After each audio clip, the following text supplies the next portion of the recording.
नमस्कार, मैं हूं मुकेश राव और आप देख रहे हैं SRB न्यूज। रुक करते हैं इस समय की प्रमुख खबरों की तरफ। उत्तर प्रदेश में आगामी नगर पंचायत और नगर पालिका चुनाव को लेकर सरगर्मियां तेज हुई हैं।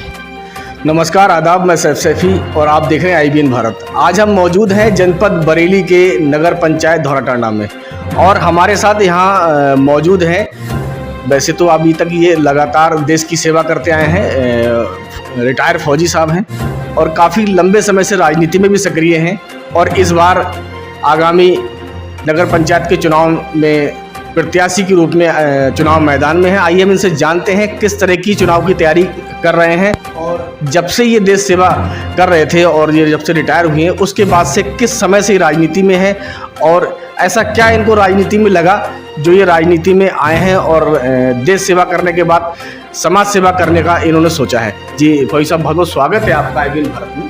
थैंक यू, आपका भी स्वागत है। सबसे पहले तो मैं फौजी साहब ये जानना चाहूँगा, जिस तरह से आप आर्मी में थे, किस समय में आप रिटायर हुई और कब से राजनीति में हैं? मैंने सन 94 में ज्वाइन की थी और 2016 में मैं रिटायर हुआ। सबसे पहले तो मैं 15 अगस्त की सभी लोगों को मुबारकबाद देना चाहता हूँ, पूरे देशवासियों को और अपना धौराटांडा के सभी निवासियों को मेरी तरफ से बहुत बहुत बधाई। और मैं चाहूँगा जिस तरीके से मोदी जी का आदेश है कि सब लोगों को घर घर तिरंगा लगाना है, तो हमारे प्रधानमंत्री जी का जो आदेश है उसका पालन करना है। और आदेश तो है, उसके साथ साथ ये देश हित के लिए है। तिरंगे का बहुत महत्व है और तिरंगा का सम्मान सब लोगों को करना चाहिए। इससे क्या है, देशभक्ति, इंसान के अंदर देशभक्ति, देश के प्रति जो है भावनाएं अच्छी होती हैं कि हमारा देश तरक्की करे, आगे जाए। इसलिए सब लोगों से मेरी गुजारिश है कि धौराटांडा के निवासी सभी लोग अपने घरों में तिरंगा जरूर लगाएं। और 16 में रिटायर हुआ और 17 में मैं चुनाव लड़ा नगर पंचायत का। चुनाव हार गया, कोई बात नहीं, हार जीत लगी रहती है। उसके बाद मैं लगातार सक्रिय हूँ समाज की सेवा के लिए।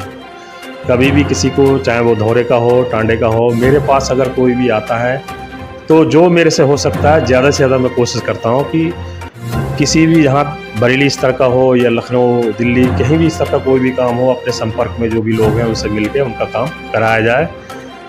तो ये मेरी कोशिश रहती है। मेरा सवाल ये है, जिस तरह से आपने देश की सेवा की है एक आर्मी के सिपाही के रूप में, रिटायर होने के बाद आप राजनीति में हैं, ऐसा क्या आपने मन बनाया जो राजनीति में आपने कदम रखा? लोगों ने मुझसे कहा, बोले फौजी लोग ईमानदार होते हैं, आप सियासत में आइए, तो इलेक्शन लड़िए, आपसे लोगों को उम्मीदें हैं कि आप बेहतर काम करेंगे। तो लोगों ने कहा, पहले तो मैंने मना किया, मैंने कहा ये सियासत अच्छी चीज़ नहीं है। लोगों ने बोला कि नहीं, ऐसा नहीं है कि आप सियासत में आएंगे तो हर आदमी गलत नहीं होता, हमें उम्मीद है आपसे, आप बेहतर काम करेंगे। तो इसलिए मैंने 2017 में चुनाव लड़ा नगर पंचायत धौराटांडा से, चेयरमैन पद का। मैं हार गया और हारने के बाद में लगातार मैं सेवा में लगा हुआ हूँ।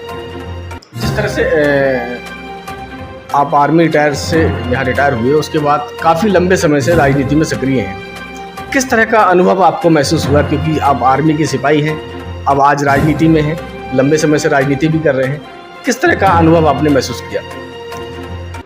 अनुभव क्या है, देखिए, ये सियासत में सबसे पहले तो आपको ज़मीन से जुड़ना पड़ेगा।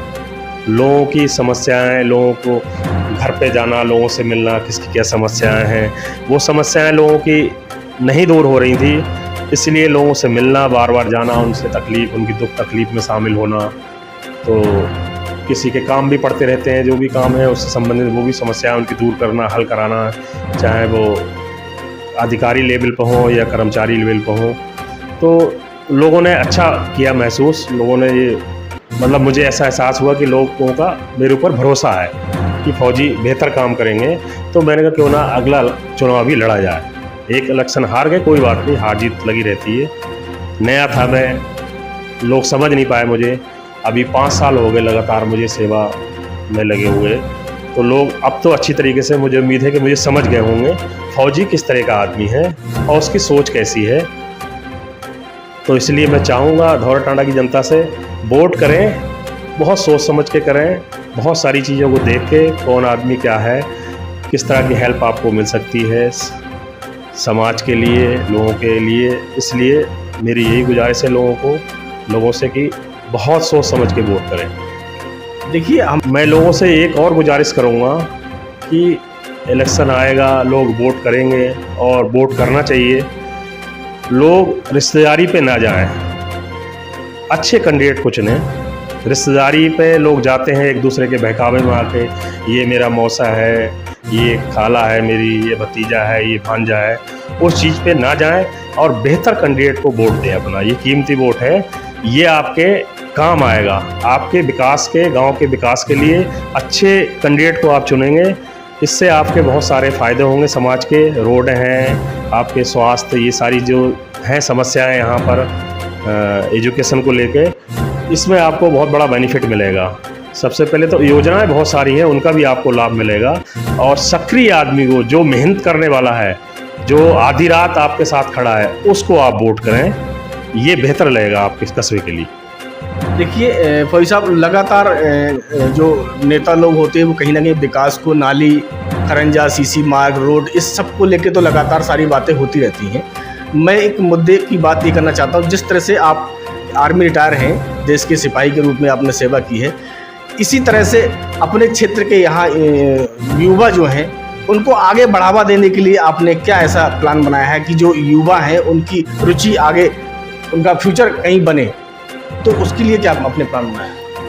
उसके लिए यही है, मैंने कहा था एक खेल ग्राउंड होना चाहिए, इसमें सारे स्पोर्ट्स भी हों, उसके साथ साथ यहाँ की जो युवा पीढ़ी है उसको मिलिट्री में है, पैरा मिलिट्री में है, पुलिस में है, पीएससी, ये बहुत सारे विभाग हैं। इसमें सारी विभागों में तैयारी के लिए एक खेल ग्राउंड होना जरूरी, जहाँ ट्रैक हो, सब लोग तैयारी करें और वो देश की सेवा से और अपने परिवार के भी लिए, जो उनको तनख्वाहें वगैरह मिलती है, अपने परिवार में भी काम आती हैं और देश की सेवा भी उसके साथ साथ होती है आपकी।